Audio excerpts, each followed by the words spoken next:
Halo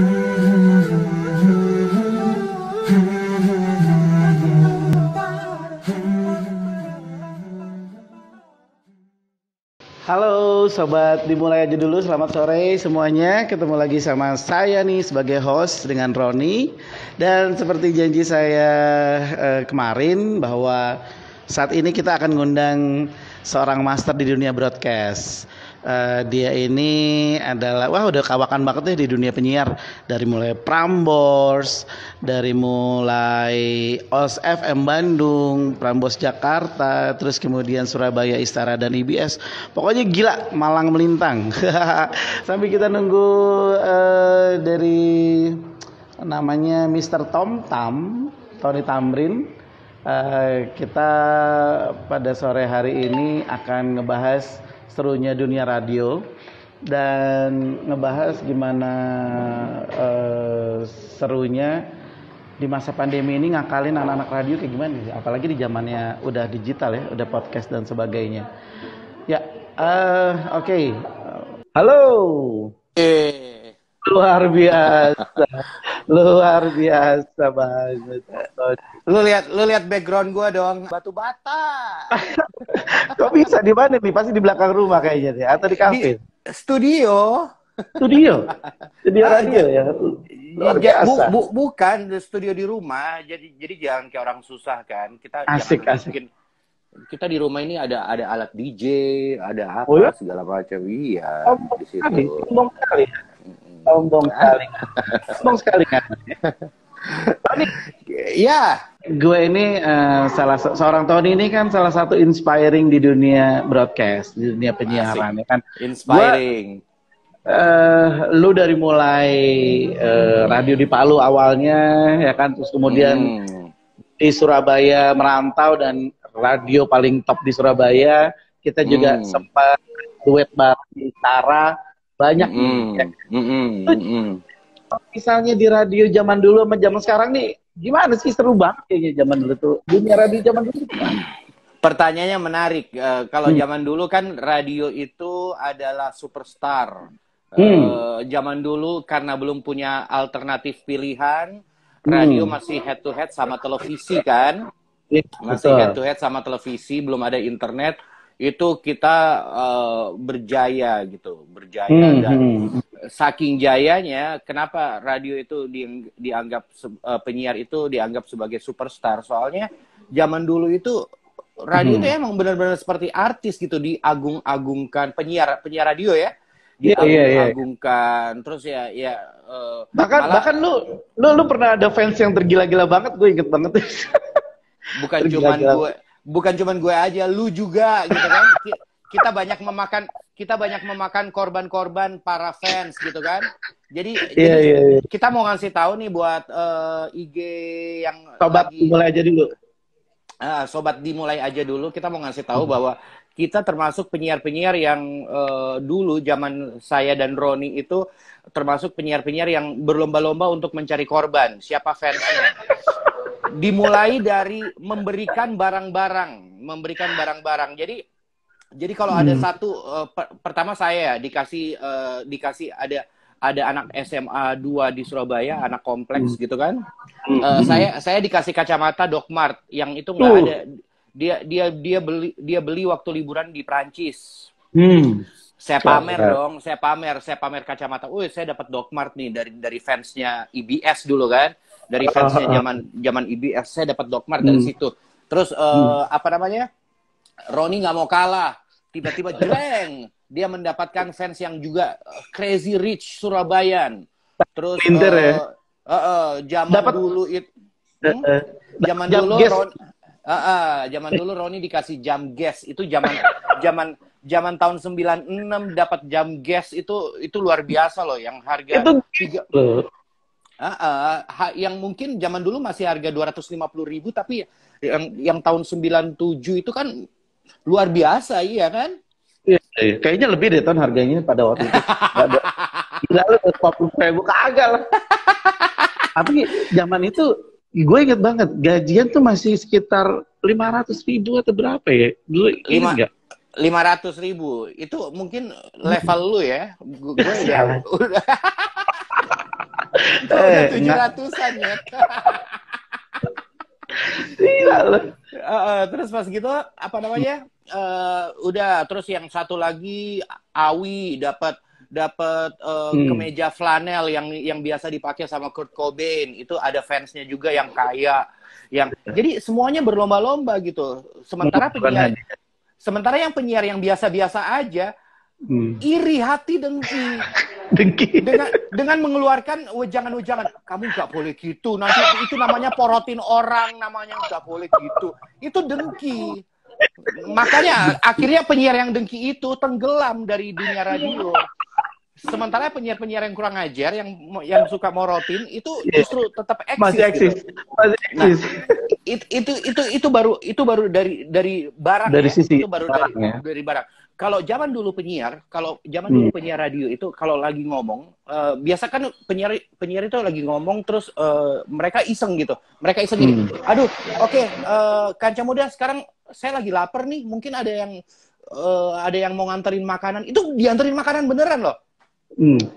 Langsung pada saat itu dianterin betulan. Diantarin makanan beneran gitu. Itu kan luar biasa ya efeknya gitu. Nah, terus yang banget kita itu nggak pernah hampir ngeluarin duit buat makan ya, karena kita dikirimin terus kalau nggak salah itu. Kita nggak pernah ngeluarin duit buat budget buat makan, karena di samping kita miskin, karena kita kere memang mengakui. Tapi makanan itu ada emang, makanan itu banyak gitu. Nah, terus selain itu Ron, kita juga sobat apa sahabat sih? Sobat dimulai aja dulu.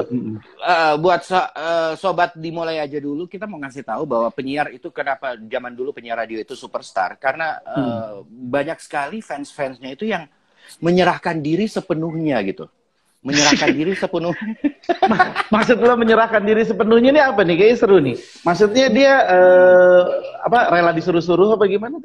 Iya, betul. Jadi di saat mereka ngefans, mereka itu rela disuruh buka baju, rela, disuruh bobo, rela. Masa sih? Luar biasa ya?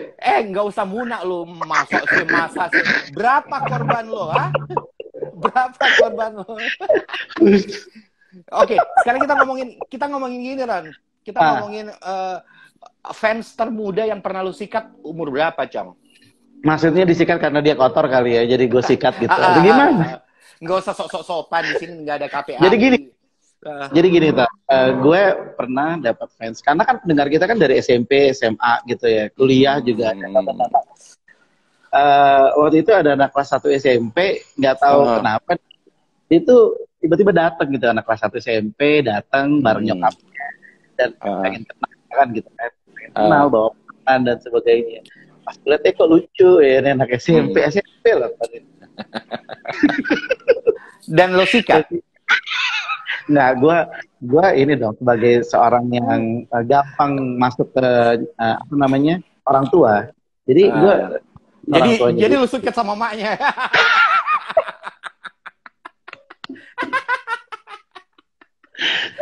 Gokil.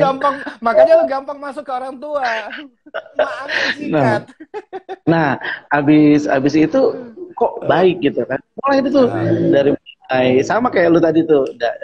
Pernah gue dapat ketika ulang tahun, gue dapat gitar Yamaha yang pada waktu not gitar tersebut mahal juga kan. Gila dapat gitar Yamaha. Yang sewot itu salah satu teman-teman penyiar juga. Lo gila, orang gitu. Malu dong kita sebagai station kan gitu. Penyiar tukang porotin. Sebenarnya itu adalah iri dengki sebenarnya. Maksudnya penyiar itu memang harus seperti itu, diberikan barang-barang dan itu mahal. Itu semakin menunjukkan reputasi seorang penyiar. Bukan begitu? Ya bukan begitu. Karena kekerean itu tadi ya, level dewa kan.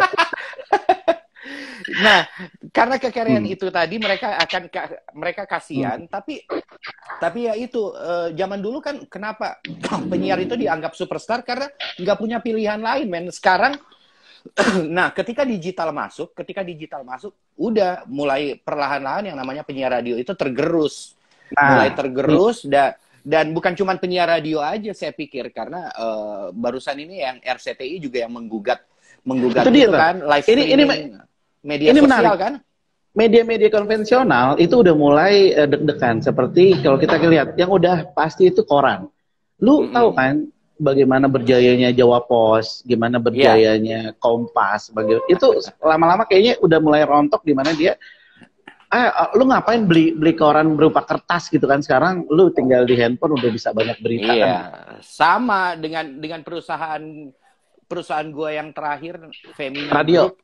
Femina Group apa kabar? Iya kan? Femina Group apa gede banget loh kan? Itu perusahaan raksasa kan?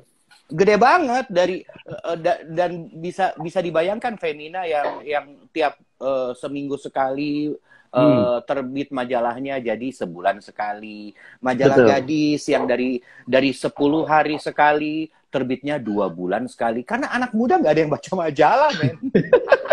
Akhirnya mereka jualan di IG Live, cuy. Mereka jualan di IG Live, wawancara artis.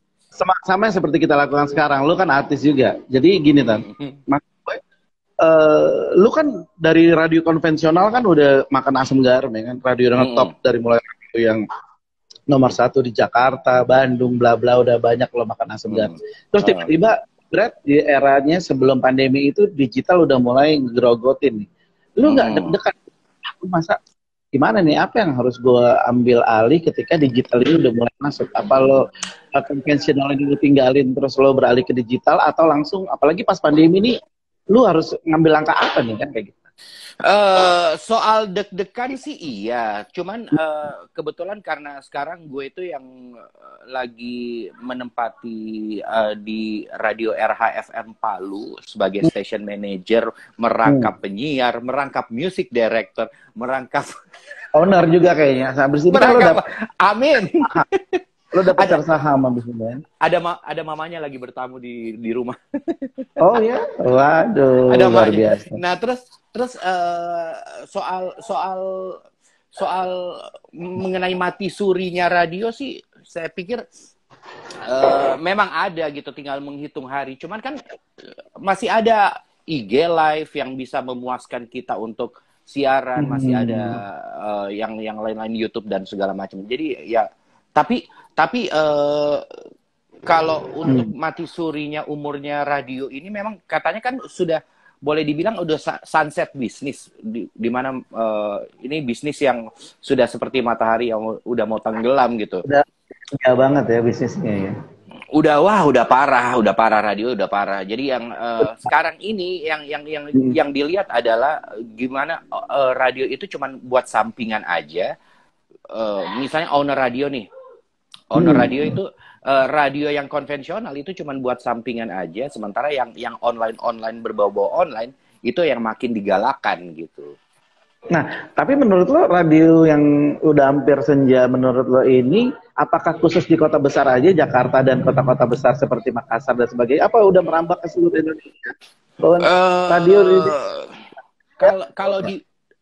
kalau di Palu sendiri saya melihat mereka masih ada mendengarkan radio tapi di mobil.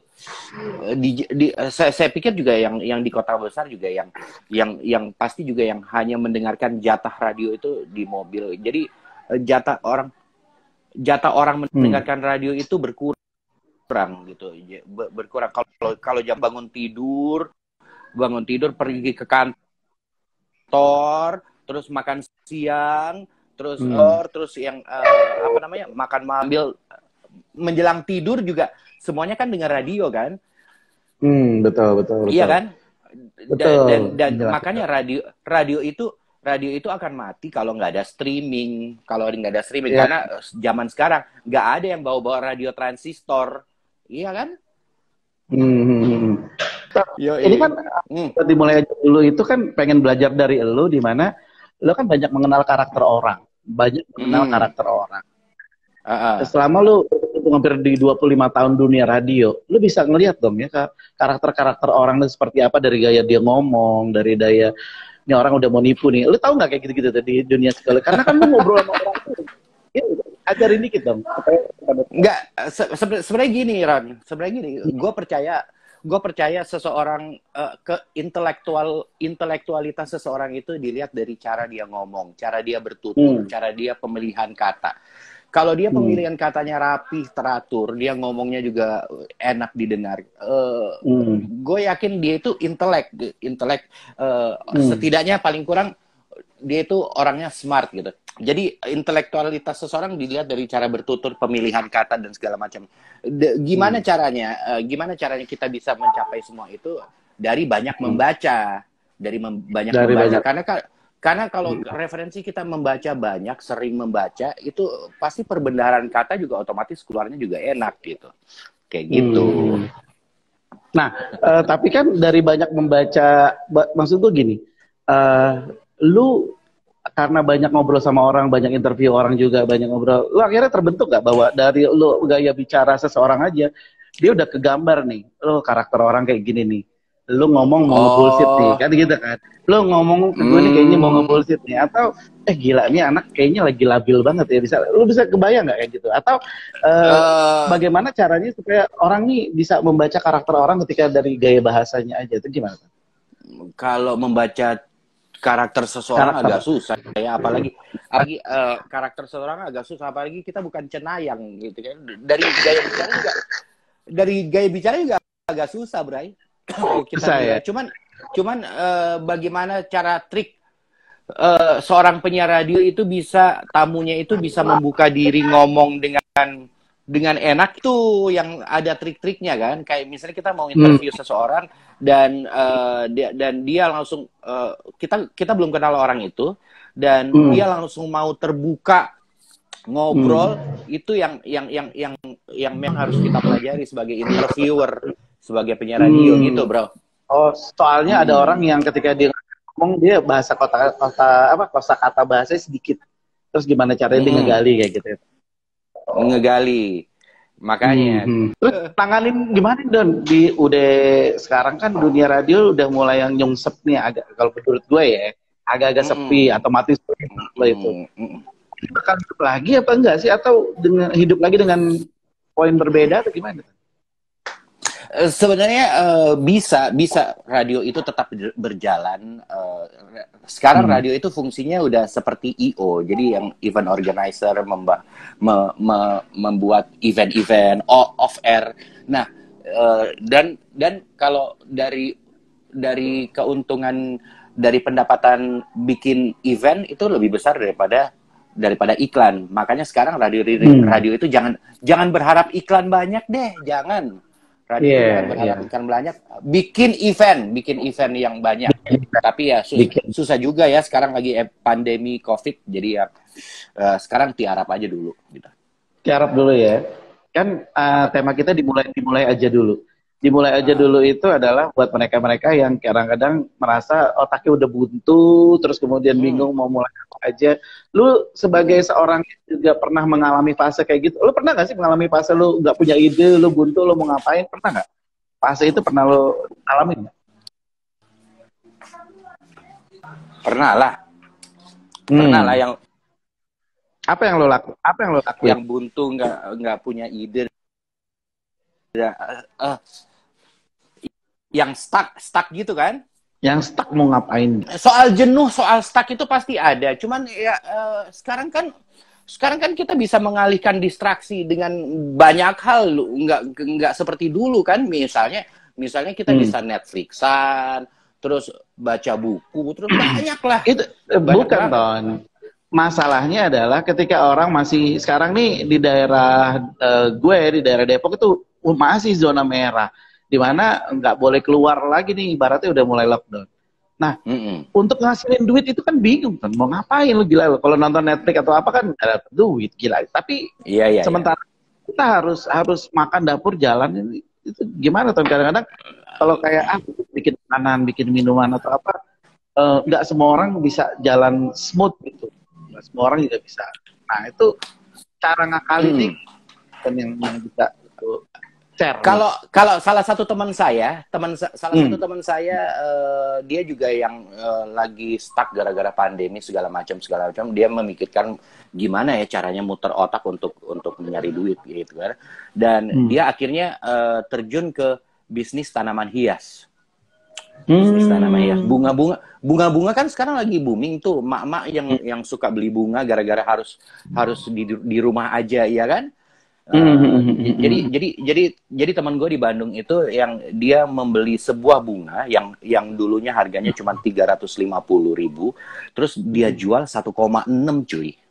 Wow. 1,6 dan keuntungannya itu berkali-kali lipat. Jadi dia rawat, terus yang packagingnya potnya dikasih batu-batu kecil, terus yang dia jual itu 1,6 loh, dari yang harganya biasa-biasa aja. Tanaman hias banyak. Sebenarnya dengan pandemi ini kita harus banyak bersyukur. Maksudnya kita yang diberkahi Tuhan otak, the power of kepepet seperti yang biasa lo lakukan kan, the power of kepepet. Betul. Jadi tadi kan lo bilang kalau misalnya kita harus pinter-pinter juga untuk nyari peluang di masa-masa kayak gini. Ada tanaman hias, ada macam-macam. Tapi semangatnya udah zero nih. Udah nggak punya semangat. Mau ngapain? Keluar juga masih banyak penyakit. Di rumah juga gue nggak dapet duit. Dan gue dimarahin keluarga. Bini gue kamu. Semangat gue jadi nol. Nah, depresi jatuhnya. Caranya supaya semangat kita ini nggak nyusruk gitu ya. Oke. Sebenarnya sih kita pikirin lagi, maksudnya kita sebagai ayah masih ada mulut yang harus dihidupin gitu. Karena kalau kita berpikiran seperti itu, pasti akan ada aja apa yang mau kita bikin nih asal halal, iya kan? Pasti ada aja kayak gitu. Lo yakin itu pasti dapat itu rezeki dari hal-hal yang tidak terduga, itu pasti ada aja ya? Makanya orang-orang yang beruntung di masa pandemi ini adalah orang yang punya keahlian, adalah orang yang punya keterampilan. Gitu. Iya kan? Lu yang tadinya lu eksis karena lu punya keterampilan, bikin inilah, bikin itulah, itu kan makanya. Iya. Terakhir gue buka depot mie ayam. Mie ayam. Terus responnya? Nanti gue responnya masih standar. Responnya masih standar. Ton, lu kan sekarang LDRan sama anak lu nih. Sesuatu yang relationnya jauh gitu kan. Lu kadang-kadang merasa apakah separuh jiwa gue pergi ketika jauh gitu atau gimana tuh? Apa sih rasanya LDRan sama anak? Karena anak saya berbeda benua dan saya merasa itu awal-awal saya merasa separuh jiwaku pergi. Tapi kelama-kelamaan ya karena ada teknologi, ada digital ini loh. Makanya thanks for internet. Makanya semua dipermudah gitu, dipermudah. Dipermudah dan tetap tidak menghilangkan bonding saya dengan anak gara-gara karena internet ini gitu. Itu yang saya jaga, bonding dengan itu yang saya jaga, meskipun kita berjauh-jauhan tapi harus deket di hati gitu. Tapi untung aja corona ini datang ketika internet udah mulai masif ya Tony. Jadi kalau enggak lu bingung, nggak bisa Zoom, nggak bisa macam-macam ya kan. Salah satu teman kita yang namanya Rudy itu gila loh Ton. Dia itu bikin paket ngajarin nyanyi tapi lewat online daring gini, tapi dia bisa ngajarin nyanyi. Gue pikir ini menarik itu kan? Ini bisa. Itu kan? Maksudnya teman kita. Iya, Rudy. Maksudnya segala sesuatu itu yang kita pikirkan apa aja kayak yang tidak nyangka gitu loh, tidak nyangka bisa dijadikan duit kan, kayak misalnya aja lewat digital, terus banyak lah. Memang banyak beralih ke ini ya, media digital. Terus teman-teman motivator juga akhirnya bikin web seminar web kayak gitu kan, webinar dan sebagainya. Itu kalau nggak salah mereka bayar pendaftaran baru dikasih linknya kayak gitu sih. Lu sekarang kan di Palu nih kan? Iya. Lu kan di Palu nih sekarang. Ada wacana nggak balik ke Jakarta untuk memulai lagi bisnis lo yang tertunda nih? Lu broadcast lagi atau lu nge-DJ lagi atau apa yang lu mau bikin habis pandemi? Emang di Palu ini kan cuma untuk sementara aja. Jadi kalau kalau kasus COVID udah nol di Jakarta, terus kafenya udah manggil, Ton, balik, terpaksa. Bukan terpaksa, emang Lo balik. mengalami changing behavior nggak ketika lo dari ibu kota terus tiba-tiba harus ke Palu? Lo kan udah lama banget di Jakarta, Surabaya dan sebagainya, tiba-tiba lo harus ke Palu. Iya, Lo changing nggak? changing behavior enggak, tapi gue harus menerima, harus berdamai dengan keterbatasan yang ada di sini. Asik. Bahasa gue keterbatasan. Keterbatasan dan ada sinis-sinisan gitu kan, tatapan sinis nggak? Udah mulai belum? Awal-awal tatapan sinis, tapi gue kan butuh duit juga nyet, jadi yang terpaksa harus diganti dengan tatapan sumringah. Karena ibaratnya kan, karena ibaratnya siaran di Jakarta yang udah standar broadcasting gitu, yang harus mengelola radio di Palu yang standar broadcastingnya masih ibaratnya biasa nyetir Boeing 747, terus tiba-tiba disuruh nyetir Hercules, iya kan? Disuruh nyetir drone. Nah, terus jadi agak-agak drop gitu ya. Agak-agak drop, makanya gue sekarang terbiasa dengan keterbatasan yang ada. Jadi masa-masa dulu apalagi penyiar itu emang dihargai ya, tapi nggak tahu nih di era sekarang kita masih dihargain apa enggak? Dihargain tapi tidak terlalu dipuja-puja seperti sekarang gitu, karena mereka udah punya role model sendiri-sendiri, kayak misalnya mereka udah punya role model di YouTube, mereka udah punya di IG, seleb IG. Jadi penyiar radio itu yang emang diidolai, tapi tidak kayak kita dulu yang wah di-adore, dipuja. Udah kayak gitu. Sekarang YouTuber bro yang ini. YouTuber. Kanal YouTuber. Kalau kita ngobrolin soal buku, Tony. Kalau kita ngobrolin soal buku-buku apa yang sampai sekarang tuh masih nyangkut di otak lu, yang pasti keren banget, yang mungkin kita nih yang jarang baca buku bahasa pengen tahu apa itu? Ya, kalau buku yang sekarang saya baca itu adalah autobiografinya Michelle Obama. Dia gede, terus dia kuliah dan bertemu dengan Barack Obama, bagaimana ceritanya, terus mereka sama-sama jadi pengacara, terus wah bagus banget. Michelle Obama yang saya baca sekarang, terus saya baca Seni Bersikap Bodoh Amat itu apa? The Art of Giving Fuck apa? Ya, yang Seni itu, Bersikap Bodoh Amat. Di situ mengajarkan kita agar tidak peduli dengan sesuatu. Maksudnya yang tidak perlu kita memikirkan sesuatu yang sebenarnya tidak perlu kita pikirin gitu. Nggak ada gunanya juga gitu. Terus lo aplikasikan nggak di dalam kehidupan lo sehari-hari? Bisa diaplikasikan nggak? Ada beberapa yang bisa diaplikasikan dan ada beberapa juga yang gue aplikasikan cukup untuk radio aja, untuk on air kayak gitu. Untuk on air. Gue pengen tahu kira-kira kalau lu sekarang mau buat channel, kira-kira yang bisa ngasilin duit cepet, kita bikin channel apa, Cang? Oke, channel yang menarik. Kalau saya sih, saya lebih melihat yang berbau-bau cerita-cerita yang ecek-ecek itu yang menarik buat saya ya. Di samping horor ya.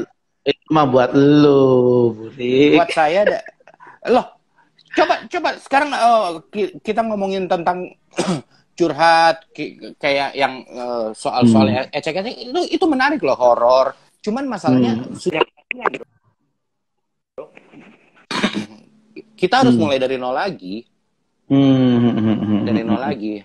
Makanya gue channel YouTube gue itu gue nggak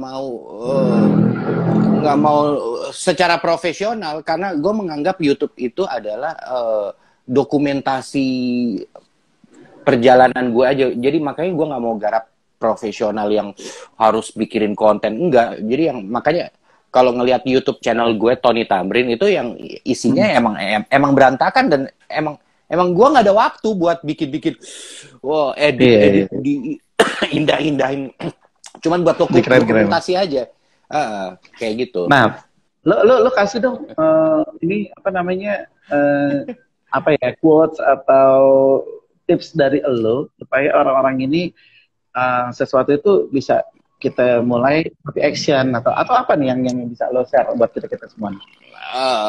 Satu hal yang gue bisa share mungkin sebenarnya klise ya, dimana kita harus melakukan sesuatu itu berangkat dari kita harus cintai dulu sesuatu itu gitu. Karena kalau kita tidak mencintai hal itu, mungkin bakal setengah hati, bakal ya kayak gitu. Kayak misalnya gue siaran atau misalnya siaran itu kan luas ya, bisa suka ngomong itu bisa akhirnya jadi merambat ke IG live, terus gue suka nge-DJ, terus apa namanya, iya berangkat semuanya itu berangkat dari awal yang kita cintai aja dulu, karena sesuatu yang kita cintai apalagi itu berdasarkan hobi dan dibayar, itu orgasmenya beda cuy. Enak ya, udah hobi dibayar lagi ya. Nah, di saat kita udah profesional seperti itu, kita seperti seolah-olah bukan bekerja lagi, tapi yang seperti bermain-main, having fun, udah bukan kerja. Ya nggak? Berarti tinggal lo nyari passion lo apa gitu ya. Lo passion lo mau di mana, mau eksis kayak atau mau apa, baru jadiin itu sumber penghasilan gitu ya maksudnya. Jadikan sumber penghasilan, dan ketika kita sudah expert di bidang itu, kita bukan seperti bekerja lagi, tapi seperti main-main, kayak main game. Maksudnya yang tidak terlalu menganggap itu beban gitu, nggak menganggap itu kerja, tapi yang itu enak banget gitu. Fun. Itu ada kerjaan cuman jalan-jalan doang tuh, apa akunnya kalau nggak salah si Ganteng atau apa, gila dia sekarang travelnya udah dibayar mahal, udah keliling dunia dan dibayar mahal pula. Tuh, dia blog traveler, bro. Dia blog traveler. Terus dia pernah dapat apa namanya? Dapat WhatsApp dari seseorang. Dia tanya, jadi orang itu tanya, orang ini nggak kenal si Alex. Orang ini nggak kenal si Alex. Dia nanya gini, Alex, lo negara apa yang lo pengen kunjungi? Terus Alex jawab, New Zealand. Oke, New Zealand ya. Tiba-tiba rekeningnya Alex itu masuk 20 juta. Rekeningnya Alex itu masuk 20 juta. Terus Alex pikir mau just tip kan? Dia pikir mau just tip gitu. Apa nih 20 juta? Nih, lu berangkat ke New Zealand, lu nge-tweet yang bagus-bagus, lu cerita, dan lu posting di IG gambar lu yang bagus-bagus, kalian lu cerita, karena gue suka cerita lu. Sampai kayak gitu doang? Sampai kayak gitu. Gila kan? Keren. Hanya untuk nge-tweet dan foto-foto, dia udah berhasil ngasih duit. Keren. Dia berhasil ngasih duit, gila kan? Yang gila tidak terduga. Itu yang harus kita lakukan ke passion kita tuh. Kalau gitu Tony, thank you banget. Gue udah sering banget, kita udah bernostalgia dan juga kita udah sering-sering tentang radio dan sekarang. Oke, makasih banget, dan sobat dimulai aja dulu. Nanti kita akan ngobrol-ngobrol lagi dengan person yang lebih unik lagi. Thank you Tony. Yuk, nanti kita ngobrol-ngobrol lagi. Thank you Tony. Oke, sobat dimulai aja dulu. Terima kasih. Kita udah sharing-sharing sama Tony semuanya, dan thank you atas perhatiannya semua. Thank you banget. Assalamualaikum.